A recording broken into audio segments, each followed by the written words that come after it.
వైకుంఠ ఏకాదశి పురస్కరించుకొని కలాసిగూడలోని శ్రీ లక్ష్మీనారాయణ స్వామి ఆలయంలో రంగరంగ వైభవంగా పూజా కార్యక్రమాలు నిర్వహించారు. ఆలయాన్ని వివిధ రకాల పుష్పాలతో సర్వాంగ సుందరంగా తీర్చిదిద్దారు. వెంకటేశ్వర స్వామివారి ఉత్తర ద్వార దర్శనానికి భక్తులు పెద్ద ఎత్తున తరలివచ్చి స్వామివారిని దర్శించుకున్నారు. మోండా మార్కెట్లోని పెరుమాళ్ దేవస్థానంలో పెద్ద ఎత్తున భక్తులు వైకుంఠ ఏకాదశి రోజున స్వామివారి దర్శనానికి పోటెత్తారు. స్వామినే నమః. జై శ్రీమన్నారాయణ. ఈరోజు సికింద్రాబాద్లో జనరల్ బజార్లో శ్రీ లక్ష్మీనారాయణ స్వామి ఆలయంలో వైకుంఠ ఏకాదశి మహోత్సవాలు చాలా అంగరంగ వైభవంగా జరుపుకుంటున్నాం. ధనుర్రాశిలో శుక్లపక్షంలో వచ్చే ఏకాదశిని వైకుంఠ ఏకాదశి అని, ముక్కోటి ఏకాదశి అని, మోక్ష ఏకాదశి అని ఇలా పిలుస్తుంటారు. వైకుంఠ ఏకాదశి రోజు మనం భగవద్ ధ్యానంలో ఉండి ఉపవాసం చేస్తూ స్వామివారి ధ్యానంలో నిత్యము ఉంటూ స్వామివారి యొక్క కృపకు మనం పాత్రలు కావాలి.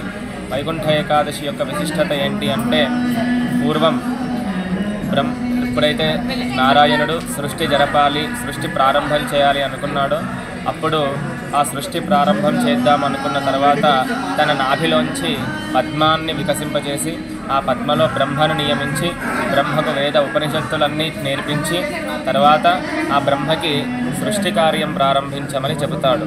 అయితే బ్రహ్మ తర్వాత ఆ కార్యక్రమంలో కొంచెం అశ్రద్ధగా ఉండడం చేత స్వామి నారాయణుడి చెవిలోంచి మధుకైటభులు అనే రాక్షసులు వచ్చి ఆ యొక్క బ్రహ్మ దగ్గర ఉన్న వేదాన్ని ఉపనిషత్తులన్నిటినీ కూడా అపహరించి సముద్ర గర్భంలోకి వెళ్ళి దాక్కుంటారు.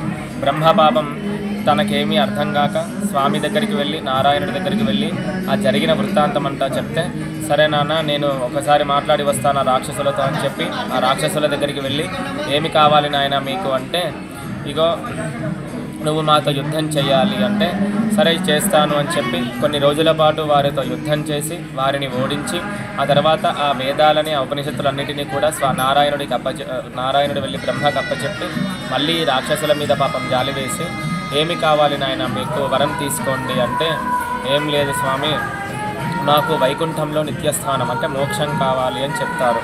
అయ్యో అది ఓన్లీ దేవతలకే కదా అంటే, స్వామి దేవతలు ఎవరైనా వెళ్ళాల్సిన దారి ఒకటే ఉంటుంది, అందులోంచి అసురులను పంపించలేరు కాబట్టి వీరి కోసమనే ప్రత్యేకంగా ఉత్తరం సైడు ద్వారము ఓపెన్ చేసి, అంటే ఉత్తరం సైడు ద్వారము తెరిచి ఉత్తర ద్వార దర్శనం అని అందుకే మనకి ఈరోజు పేరు వస్తుంది. అందులోంచి మోక్షాన్ని ప్రసాదించాడు పరమాత్మ ఆ రాక్షసులకి.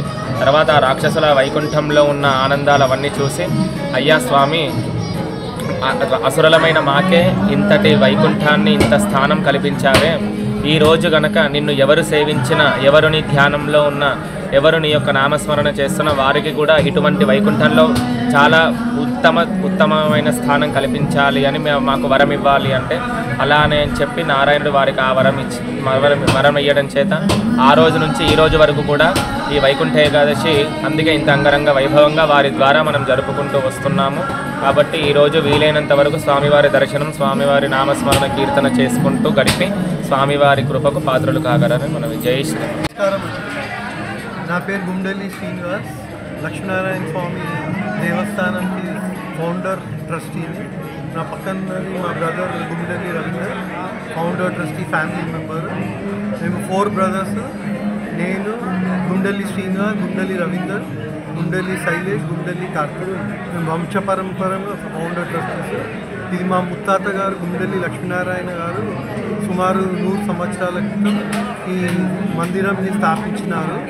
అప్పటి నుంచి మా ఫ్యామిలీ ఈ మందిరంని మేనేజ్ చేస్తూ ఉన్నారు.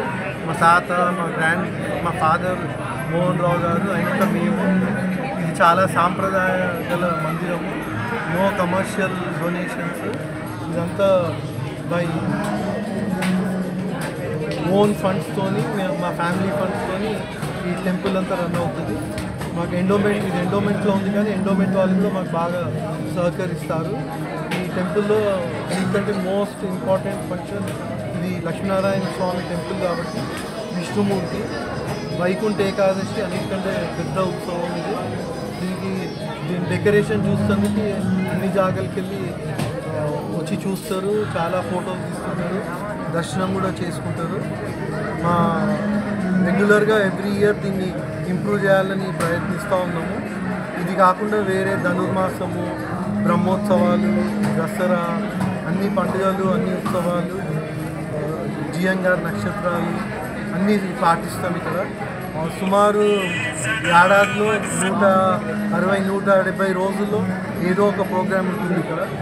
అందరు భక్తులని మనవి చేసేది ఇక్కడ వచ్చి దర్శించి ఆశీర్వాదం పొందుతున్నారు.